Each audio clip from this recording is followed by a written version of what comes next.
Hello, you're listening to Raw 12:51am. I'm Gina Liggins and I'm sat here with Dan and Philippa from CMD. Hi guys. Hi. So we're here to talk about obviously CMD. First of all, what does that stand for and what is it?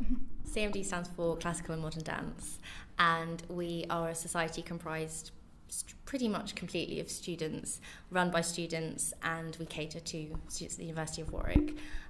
We run 15 classes a week in a variety of styles and in a range of levels, which Dan can explain a little better because he's the manager of all of our teachers. So our 15 classes a week comprise of ballet, jazz, contemporary, lyrical and commercial hip-hop. We also run flexibility and technique classes and a specialised point class too.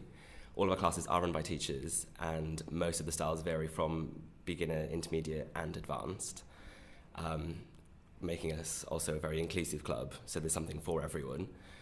On top of that, we have audition dances, which is something that gives our advanced dancers something to push themselves. And this year, as something new, we have a special beginners dance.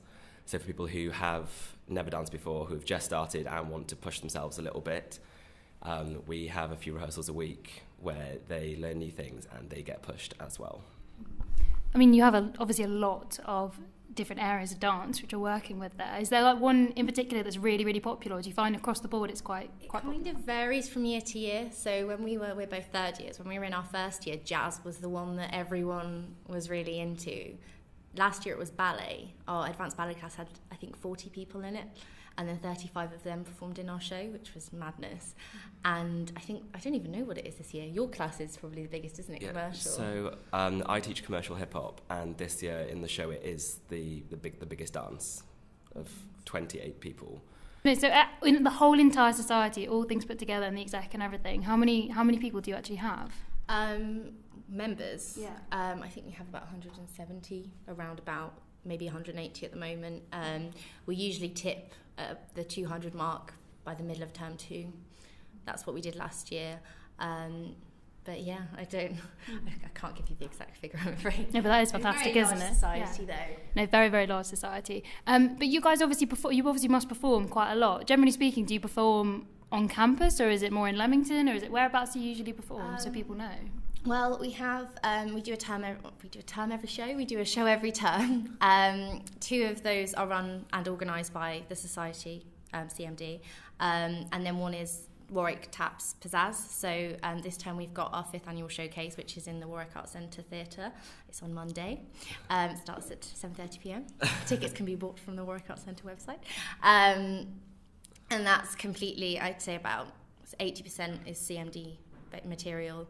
Produced by our members who are all students, and the rest of it is put in by Warwick Tap, Latin Ballroom and Echo. So it's a very, very diverse and I'd say spectacular dance show performance. In term 2 we do Warwick Taps Pizzazz, which we don't organise but we contribute about 10 numbers to most years at least. And then in term 3 we do an end of year showcase in the Warwick Arts Centre studio. So we're on campus a lot, and then we also do competitions. One of which is streamed online. That's Loughborough. It's the biggest one. And yeah. Yeah, that's really, really cool, isn't it? I mean, generally speaking, in competitions, do you guys do quite well? I mean, I'm really interested, actually. Are you quite a successful kind of dance group? In last year, we placed 3rd at Loughborough, which is the largest inter-university dance competition in the country. 30 different universities participate in it, and we came 3rd in a section of about, I think it was 17, 18 numbers. And we've been placed first a few times at Sheffield, and we always place at Sheffield, which is a competition we do every year. And then last year we also placed 3rd at King's College London's first ever dance competition. So we do kind of move around the country a lot and have had quite a few successes in the past. But yeah. No, that's amazing. Obviously very, very successful. Well done. So I'm really interested to hear. So did both of you guys get involved in CMD straight away in first year? I mean, what was it that drew you to it? I mean, obviously you must be quite glad that you're both in the exec. You're still here, evidently. I mean, what is it in particular that really draws you to it and makes it a great society for you guys? Well, I got involved in week 2 of my first year. I hadn't actually made any classes yet because there's only one I could make with my timetable. And I had a message from the president being like, I saw you at Sports Fair, but we haven't seen you anywhere yet. Can you come? And at this point, I wasn't as strong a dancer as I was now, and I didn't think I was good enough to go to the advanced class. And she said, no, come along anyway, it's a great way to improve. And just doing that class, I just saw that my ability, I improved a lot of that one term. And since then, I've been doing, at least 4 or 5 dances every single term, as well as teaching now as well. So if it wasn't for, the exec of my first year, like actually taking care of seeing who comes to them and then chasing me up personally, like I wouldn't be as involved as I am now. So that's what I think is so great about CMD, is we actually care about our members. And if there's someone who we know is passionate but is maybe not so confident, we really do encourage them to come and get properly involved. Yeah. Oh, me. I've danced since I was 4, and I've danced competitively and always done shows and exams, and was at quite a pushy dance school. So when I was at the sports fair in my first year, I literally marched to the CMD stand and kind of joined, and it all spiraled from there. I choreographed for CMD in first year. I did their wildcard competition routine. Since then, I've choreographed with them. I choreographed Anything Goes last year, so I've done stuff outside of the society with dance stuff, and now I teach for CMD. I've been on the exec for 2 years.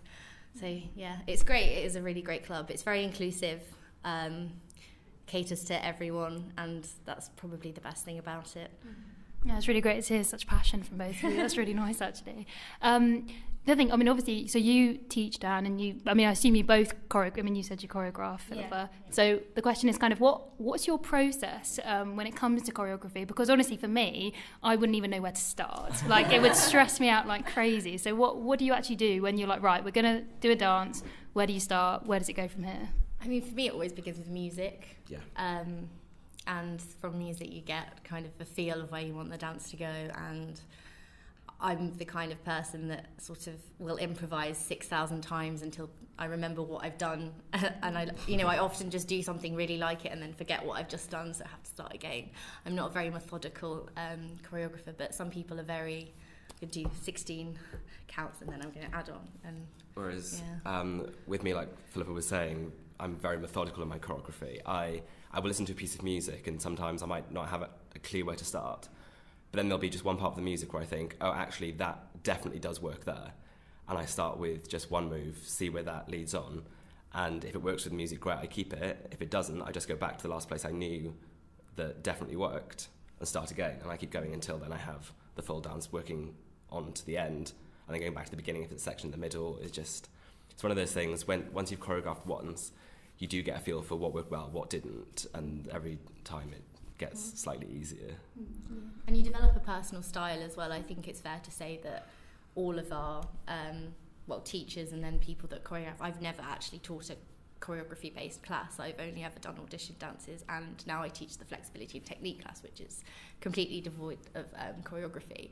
But everyone gets a distinct style, and everyone kind of has, even if they try and do something a bit different, you can tell it's sort of, oh, that's really Dan. That move's really Dan. Like, it's quite nice actually, because it develops you, not to sound too poncy, but as an artist as well as So last year I taught one of the lyrical classes, and now this year I teach commercial and jazz, so completely different styles. But there was one particular member who's been in my class both years, and she's saying that even though it's the same teacher and they're completely different styles, she still sees that it's a very Dan dance, which just as Philippa said, is something as you develop yourself, it's not you get fixated, but there's just something works for you, and if you're good at teaching that sort of thing, that's what sticks. Yeah, your creativity becomes almost individualised, and that's quite nice to sort of see, especially because of how much, particularly us, because we do so much with CMD and have done, you get to know what the other members like yourself are like. So at the moment I'm choreographing our sport relief number with the president, and we split it into sections, and that's a very Victoria section, that's a very Philippa section, and it's just quite fun really. And then when you blend together, you create something completely different, and it's really nice. Yeah. No, it makes perfect sense. I mean, you have a style no matter what creative art you're Yeah. in, like writing or painting, whatever. So it makes complete sense. Yeah. I mean, is there anything else? I mean, you obviously want to say, just remind about the showcase. Again, tell us the details of that again. Okay, so CMD's showcase this year is entitled On the Rise, because as always we are rising to the occasion and creating a show of 29 dances. It will be in the Warwick Arts Centre Theatre on Monday, the 21st of November, which is this Monday coming, starting at 7:30 p.m. There's a student discounted ticket price, if that interests anyone. It will contain a variety of dances, and yeah, it'll be great fun. So come along if you've got them, hour and a half to watch it, because it's not a very long show. And then one final thing I'd like to mention is we do actually do a Bring a Boy week. It's the week of the showcase, it's next week, and all boys can come that aren't members, sorry Dan, get to come to our classes for free and just to try out everything, which is quite a nice opportunity. So. And because the show is over, there's not going to be anything where they're going to be like, oh, I don't quite know this yet. Next week, every single class is starting from scratch. So for boys who've never tried dance before, even if they can't make time for a beginner class, come to whatever you can, because teachers will love to see you, and hopefully you guys will get involved. But back to the name of the show, On the Rise. We are rising, we are getting bigger and better than ever, so don't miss the opportunity to come and see us. Yes. That's great. I really hope the show goes really, really well, and that your ticket sales go well as well, hopefully. Thank you so much for talking to me. That's Philippa and Dan from CMD. Thanks, guys. Thank you.